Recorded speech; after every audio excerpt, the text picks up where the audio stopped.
Hey, beautiful humans. Welcome. Happy end of the month. What even month is this? Is it May? It's May, Patrick? He doesn't know. I'm pretty sure it's May. We're having the biggest month. It's like every month I say that, but it's true.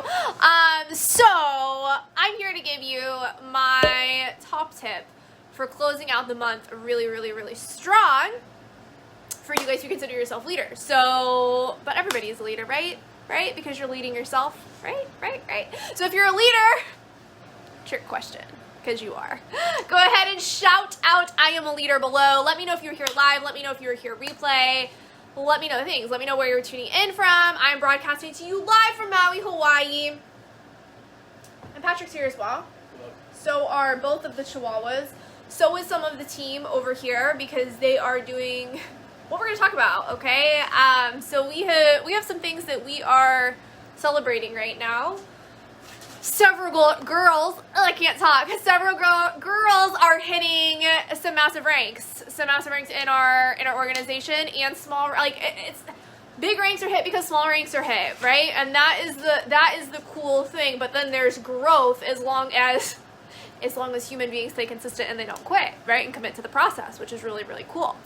Hey Tina, I'm seeing like I'm a leader. Yes. You always have to lead yourself first through the hills and the valleys and the moments of, I want to quit, it's not working, right? Like you have to lead yourself through that first before you're ever going to lead another person through that.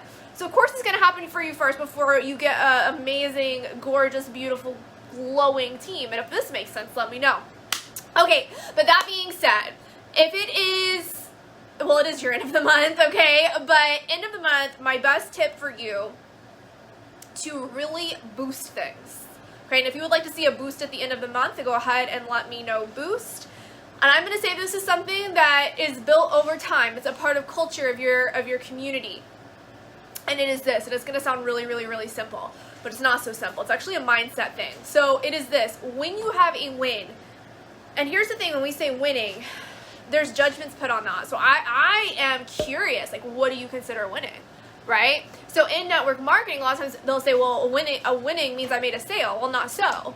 No, right? Winning might mean that you got up and did something scary today. Winning might mean that you listen to the professional development. Winning might mean that you were having a hard day, but you showed up, you asked yourself, what's my part? And you did the thing. Winning might mean that I was really honest with myself about where I'm at and I didn't lie to somebody about it, right? Like that can be winning. Winning can be a level of honesty that maybe you weren't able to meet before, but you did. Winning, if you're not in the industry, maybe you're thinking about it, because lots of people are, whether it's our organization or other, like you're thinking about it. So instead of thinking about it, you actually do it. So that's winning, right? So winning can look different. You want to think about, you don't celebrate the castle once it's built. You celebrate when somebody has the idea. They have the idea to build the castle. They have the idea to, or whatever it is, right? They have the idea, and then they put pen to paper, and then they actually do the scary thing whenever other people are going, I think about the Wright brothers. They're like, I'm going to put this massive machine in the sky, and it's going to fly.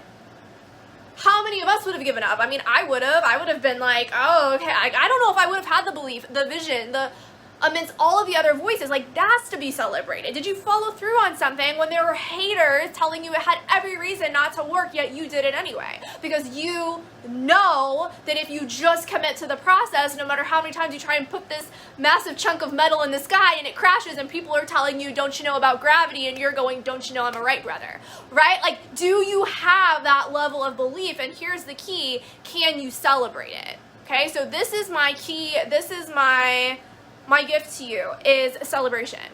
Can you celebrate yourself and truly celebrate yourself without this feeling of, I'm bragging, I'm boasting, I'm taking away from somebody else? Let me tell you something. Your celebration takes away from no one else. And that thought and that idea that I hear, especially among women, where did it come from? Where did it come from that you need to stifle your greatness? When did you hear that? And I say that to you with so much love, but it is a question that you need to ask yourself. And it is a question that you need to sit down with your journal and you need to get radically honest with yourself. And I will tell you this, they say this in recovery rooms, right? But some people are they're unconstitutionally capable. I think that's the right word. Like, they're not capable of being honest. They're just not. And I believe that some people aren't capable of being honest in their business.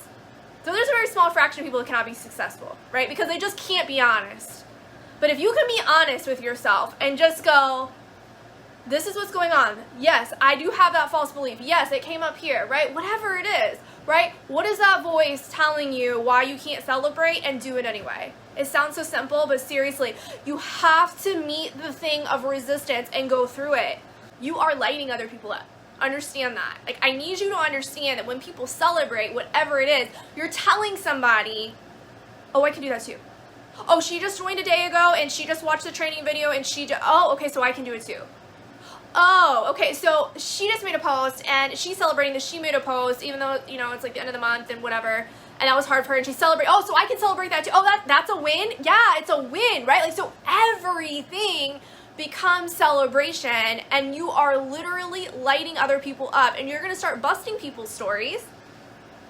Because a lot of people do have stories that if I celebrate, I'm taking away, and it's so not the case. And again, I want you to go back to who have you been inspired by, and what if that had been their story? What if they hadn't hit post? What if they hadn't celebrated? What if they hadn't shown what was possible?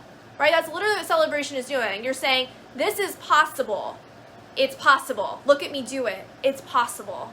Okay? And I don't know about you, but I love the idea of contributing, not being an expert too. And I love this book, Chillpreneur, I'm reading right now. We need to get rid of this idea of being an expert and a guru, but can you contribute? And my question to you at the end of the month right now is, can you contribute to the idea of what is possible through celebration? Can you contribute that to your organization, whether you're in my organization, on my team, maybe you're in my organization, right, but you're not on my team? Like, can you do it? Or maybe you're in a different company. I have lots of you guys follow me, you're in different companies, right? Because it applies. What I teach here applies everywhere. Maybe you're a coach, right? What would that look like to celebrate and have that not be this idea of I'm celebrating because I'm perfect and I've reached this pinnacle of success and now I can celebrate? No, it's like I'm celebrating to contribute to the conversation of what is possible. I just want to be a contributor, not a guru. Does this make sense? Let me know. Okay, so if you're like, yes, I'm willing to contribute, I'm willing to celebrate, I'm willing to whatever, right? Like, I'm willing to just be excited. I'm going to invite you right now. What are you celebrating today? Like, what are you celebrating today? What are you celebrating today? Let me know in the comments. And maybe you aren't somebody who's in business, right? This still applies. How you do one thing is how you do everything. Can you celebrate 3 things? And if that feels like a stretch, can you celebrate 5 things? Right? Sherry just hit in our company. It's called Rank 2, right? And Sherry, we celebrated her, and it showed that it is possible, right? So rewatch this, listen with your heart, not with your head. These are new ideas. I know it's like the idea of celebration is like out there. So I'm like, shout out to you, Nancy. I get it. It's confusing to me too at first, right? It's like, what do you mean celebrating can illuminate other people? I want you to go back again to the example of somebody who has inspired you, and they inspired you because they were visible. They showed you what was possible. They were celebrating. If they hadn't celebrated, right? So somebody who I look up to is Oprah, right?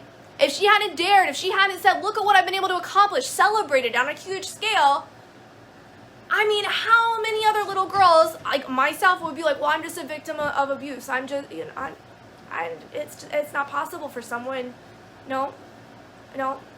You have to see celebration, like you do. And so you are either going to be the person who needs, again, it goes both ways, right?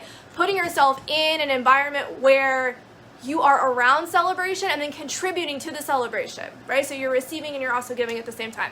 Okay, I love you guys. Celebrate, celebrate, celebrate. Come back here. Let me know what you're celebrating. Love you guys so much, and I will see you tomorrow. Bye.